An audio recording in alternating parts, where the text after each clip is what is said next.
Have you ever wondered just how much a train can carry? Well, it is a question that takes us on a remarkable journey to two very different countries, each with its own giants of the railway. We are setting off to explore the world of freight trains, those unsung workhorses that keep economies moving. Our journey will compare the mighty trains of Finland, a land of forests and snow, with those of India, a vibrant subcontinent teeming with life and commerce. It is a fascinating study in contrasts, a true showdown of steel and power. Along the way, we will uncover which nation runs the longest trains and which commands the heaviest. We will also shine a spotlight on a true record breaker, a Finnish marvel known as the T5002. This is more than a contest of size. It is about ingenuity across harsh winters and one of the busiest rail networks on Earth. Our first stop is the northern nation of Finland, where vast forests and a rugged coastline define the landscape. A long Finnish freight train snakes through a snowy forest. Here, freight trains are built for strength and resilience, designed to haul heavy raw materials through challenging weather. A typical Finnish freight train is a formidable sight, often stretching for impressive distances along the tracks. You might see a train that measures between 600 and 800 meters from locomotive to the final wagon. That is the length of about 7 or 8 professional football pitches laid end to end. These long trains are usually composed of around 40 to 50 wagons, each packed with the bounty of Finland's natural resources. The total weight of such a train is staggering. Gross weight, roughly 4,000 to 5,000 tons. Imagine the immense power required to pull such a load. The payload often reaches up to 3,500 tons. This efficiency is key to the Finnish economy, moving goods in great quantities from the point of origin to the ports and factories that need them. Timber, wood products, raw materials for the paper industry, raw materials for the steel industry. A key factor is axle load. Main lines withstand around 25 tons, allowing each wagon to carry more weight. Now, let us journey south to the vibrant and bustling subcontinent of India. Here, the railways are the very backbone of the nation, connecting a country of immense diversity and scale. Indian freight trains, known as goods trains, are a constant and vital presence on the tracks. They are characterized more by their extraordinary length than their sheer weight. A typical Indian goods train is a sight to behold, often measuring around 750 meters. It is not uncommon to see consists stretching to a kilometer or more. The number of wagons is astounding. A standard train might have between 58 and 60 wagons, but specialized long-haul trains can feature over 100 wagons. The total gross weight is generally in the region of 4,500 to 5,000 tons, comparable to Finland. India focuses on maximizing the volume of each service, creating wonderfully long steel snakes across the country. You will see entire trains dedicated to a single commodity: coal to power stations, wheat, rice, cement, and containers of manufactured goods. Most main lines are around 22.5 tons axle load, but new dedicated freight corridors target 25 and even designs for 32.5, upgrading for longer and heavier trains. Section 4.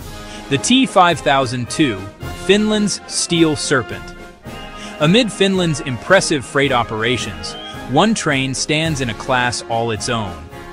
The T5002, a true giant of the rails, holding the record as the heaviest train to ever run in the country. It is a special, immensely powerful steel train that operates when demand requires it. An exercise in pushing limits, combining powerful locomotives with exceptionally strong infrastructure. Thinking about its statistics boggles the mind. It is a moving monument to industrial might. The specifications are colossal. At full potential, its gross weight reaches an astonishing 5,436 tons, dwarfing almost any other train in Europe.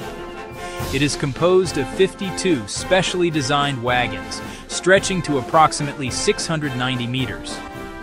Not the longest, but its density makes it a heavyweight champion.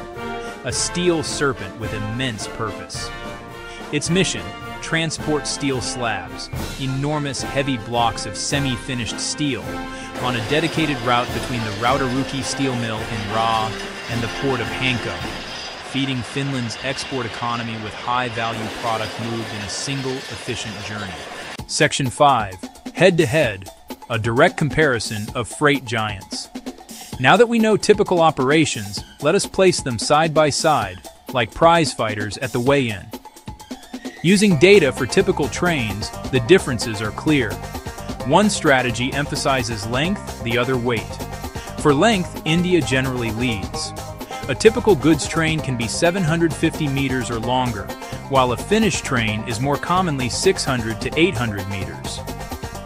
India runs many long-haul trains with over 100 wagons. For sheer length, the prize goes to India. Finland, typical wagons, 40 to 50. India, typical wagons, 58 plus, with some services over 100. For weight and power, the tables turn in Finland's favor. Higher axle load limits let finished trains carry heavier loads per wagon, even if total gross can be similar, around 4,000 to 5,000 tons.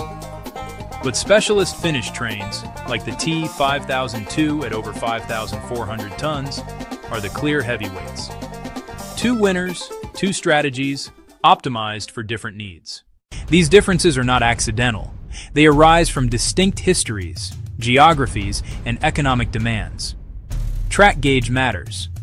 Finland uses a broad gauge of 1,524 millimeters, while India uses an even broader 1,676 millimeters.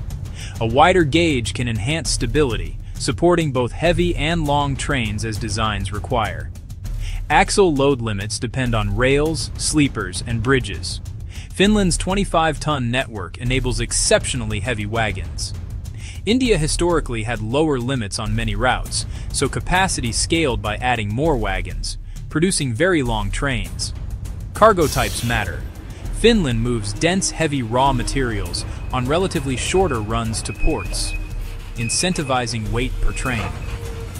India moves a wide variety of goods over vast distances, maximizing volume with longer trains. Climate, terrain, and operational rules matter. Finland's extreme winters and flatter profiles support heavy-duty engineering. India spans mountains, plains, and very busy mixed traffic lines, shaping two distinct solutions. Conclusion: heavyweights and long-distance runners. There is no single answer to what makes a bigger train. We have discovered two distinct champions. India, moving immense volumes across a subcontinent, is the master of length, true long-distance runners and marvels of coordination. Finland is the heavyweight champion, investing in robust infrastructure with high axle loads embodied by the T5002 record holder. Two brilliant approaches, each adapted to its geography, economy, and national needs. And the story continues. New corridors in India and ongoing innovations in Finland are pushing rail limits further.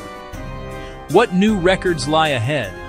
I shall be watching with my Bradshaws close at hand, eager to find out.